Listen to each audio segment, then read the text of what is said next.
This is No BS Job Search Advice Radio, episode 2864. I'm your host, Jeff Altman, the Big Game Hunter, and welcome. You know, Tuesdays at noon Eastern, I record Career Coach office hours on YouTube, LinkedIn, and Facebook. And this is an older episode of it. I've gotten much better at this. The production values are better. I now go for about a half hour because I have more questions to answer for people. And, you know, this one was 8 questions that I did in 2020 for people. And I just thought I would give you a flavor for what I do on the Tuesday at noon Eastern show that I do as a live stream. So all live. If you can't make it live, you can always mark that you'll attend on LinkedIn or watch it on YouTube, of course. But, you know, LinkedIn is where a lot of people come to watch it. So mark that you'll attend. Send me your questions at linkedin.com/IN/The Big Game Hunter. Send it to me in advance of any show because I do them on Tuesdays at noon Eastern. I'll answer your questions. And by marking that you'll attend, you'll get the replay in your notifications as a way of reminding you to watch it. So again, Tuesdays at noon Eastern, I do Career Coach office hours on LinkedIn, YouTube, on the JobSearch TV channel there. It's youtube.com/@JobSearch.TV. And again, you can watch the show wherever you like. And again, this is from, I believe, January 27th, 2020. And I'll be back in just one moment. So question number 1. Since most interview questions are relatively the same, is it okay to go into an interview with pre-written responses? No! What are you, an idiot? You think they're going to ask you the questions because you have them written down? Have answers written down? Or you think that they're testing you for reading? What they're testing you for is knowledge, and they want to be able to trust you. Competence is measured by what you know, not by what you read. And as a result, you have to be an idiot to think that they're going to sit there and have you read answers to questions. So, no, absolutely not. Question number 2. Why are algorithms used in job applications prone to reject 90% of applicants regardless of their qualifications? So this question basically tells me that you got rejected and you think you're qualified. They don't think so. Now, you're assuming that an algorithm made that rejection. You don't know that for a fact. For all you know, a human being looked at your resume, started laughing, and hit the delete key. I must in all bluntness tell you, when I was still doing search, it was pretty typical for me to walk into my office on a Monday morning, the 200 resumes in my inbox, and of those, maybe 2 would be qualified. That's an even worse percentage than what you quote. I am telling you, people spam their resumes out. In all likelihood, you think you're qualified, you aren't. Question number 3. Why are some people different on face-to-face interviews versus a phone interview? Now, phone interviews are easier and harder than face-to-face ones. They're easier in that they can't see that you have your resume out. They're easier in that they can't see that you have notes out or that you're taking notes. They're harder in that they're not influenced by appearance. All they have is your voice to go by. And they can't see that you have little cheat sheets in front of you. So the in-person invariably is harder. Now, we're talking about a phone interview here rather than a video interview. Even with a video interview, they're easier than in person because, after all, you can always put reminders around the monitor with sticky notes to remind you of some of the things that you want to talk about. Fundamentally, anytime a person is being interviewed in person, there's a greater stress level involved.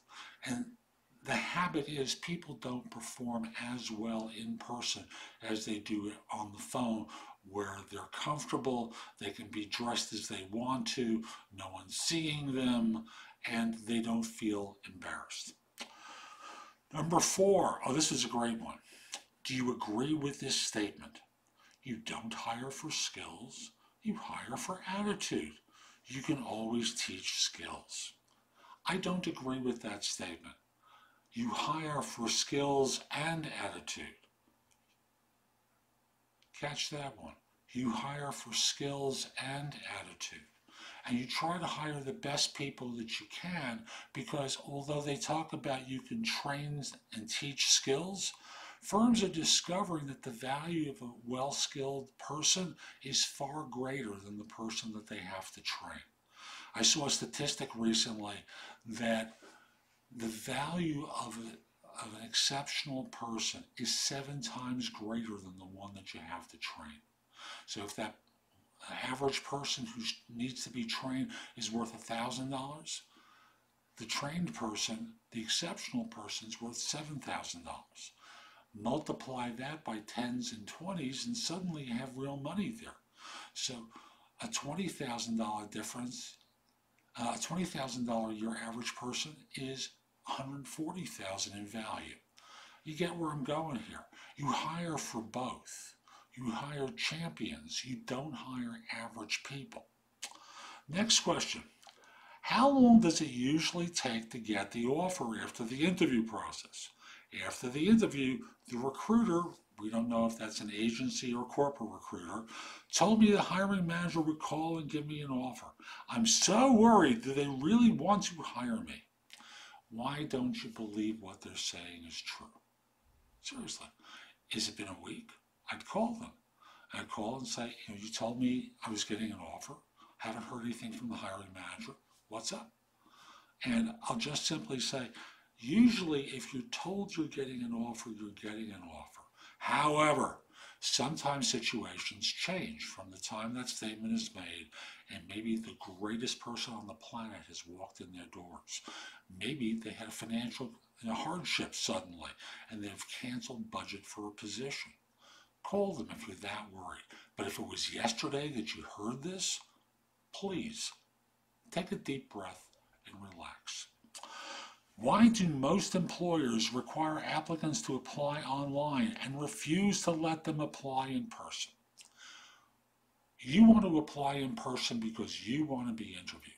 That translates into an inconvenience for them. They're actually trying to be considerate.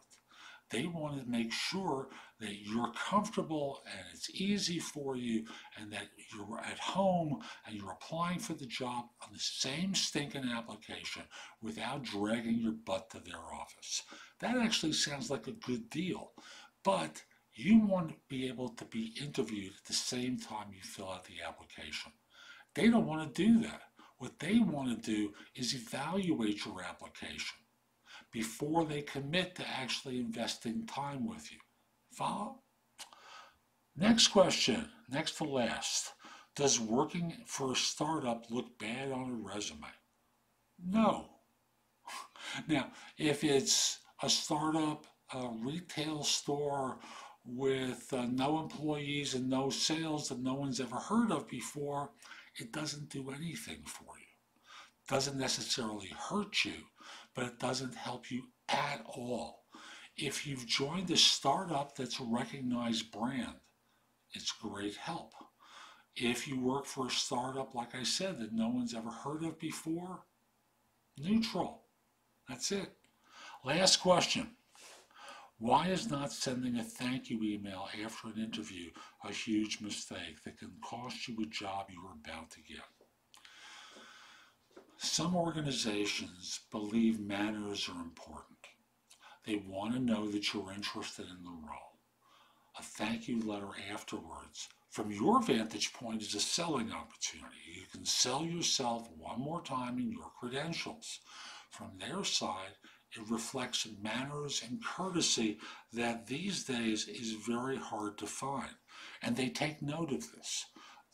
If they're comparing the one who sent the thank you note with identical skills with the one who didn't, the thank you note's a tiebreaker. So understand that from their standpoint, they're looking for some differentiator. One of the things that they worry about is extending an offer that gets turned down. why would you not send a thank you letter if you could sell your credentials again? So that's today's show. I hope you found it helpful. And if you did, here are a couple of ways I can help you even more. First of all, connect with me on LinkedIn at linkedin.com/IN/the Big Game Hunter. Mention that you listen to or watch the show. I like knowing I'm helping some people. Also, join me at JobSearch.Community. Now, whether you become an insider or not, there's a lot of stuff on the homepage to help you. Books, guides, video courses, videos, some good stuff to help you. And if you become an insider, you get access to all my video courses, books, and guides, and you can ask me questions, and I log in daily to respond to everyone. If you become an Insider Plus member, all the same stuff I've mentioned to you before, plus you can get me on a Zoom call to answer your questions more immediately. And if you're interested in one-on-one or group coaching, become an Insider Premium member. There's a lot there that we'll work on to help you land your next job. And you get all the other content as well. Hope you have a terrific day, and most importantly, be great.